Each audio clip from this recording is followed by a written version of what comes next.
Number 8, Catherine Delahunty. Mr Speaker, tēnā koe, he mihi nui ki a koutou katoa. My question is to the Minister for the Environment and asks, will he support the request made to Parliament today by over 12,000 New Zealanders to legislate swimmable as the minimum standard for our freshwater lakes, rivers and streams in New Zealand? Mr Speaker. The Honourable Dr Nick Smith. It is government policy to improve water quality and to make more areas suitable for swimming and more often. However, a legislative requirement for all water bodies to be swimmable all of the time is not realistic nor achievable. Most rivers breach swimming standards during high rainfall events because of pollutants introduced during high flows. Preventing this occurring both in urban and rural areas would come at an extraordinary cost when actually most people ostensibly don't swim at those times. We also have water bodies that have significant bird populations where the only way to make them swimmable would be to cull the bird life. Communities need to make choices in each water body where they would want those bodies to be swimmable and where they would want to have birds available for wildlife. The third constraint is that of the 425,000 kilometres of rivers and streams, only about 11% physically are able to be swum, and it would cost billions and billions of dollars to make some of those streams swimmable when nobody ever has or ever would wish to swim there. Supplementary. Supplementary question, Catherine Delahunty. Why isn't it possible to regulate a nationwide minimum standard of swimmable rivers by simply exempting fresh water contaminated by natural phenomena such as volcanic ash and birds or during high flood events? Mr Speaker. The Honourable Dr Nick Smith. The first point I would make is this is the first government in New Zealand history to set down national policy and standards for freshwater bodies across New Zealand. And I do find it a bit rich that members opposite who did nothing for decades now challenge this government's very comprehensive program around freshwater.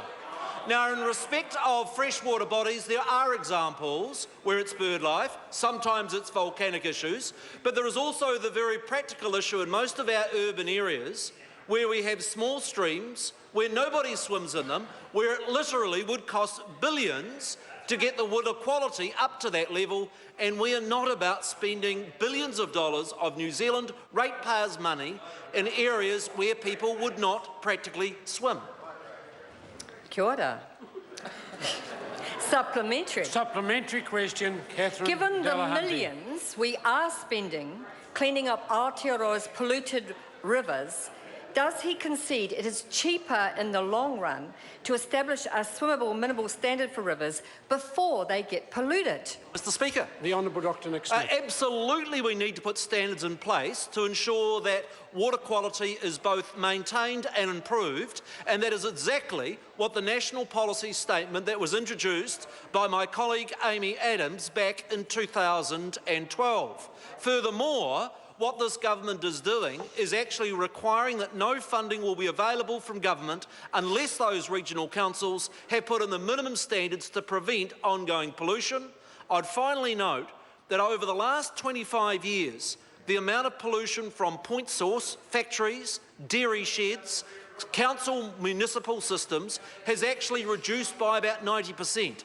And the more complex challenge we have is how we deal with diffuse pollution, and that is something like tools like Overseer and others that the government is developing is where we need to go forward. Supplementary question, Joanne Hayes.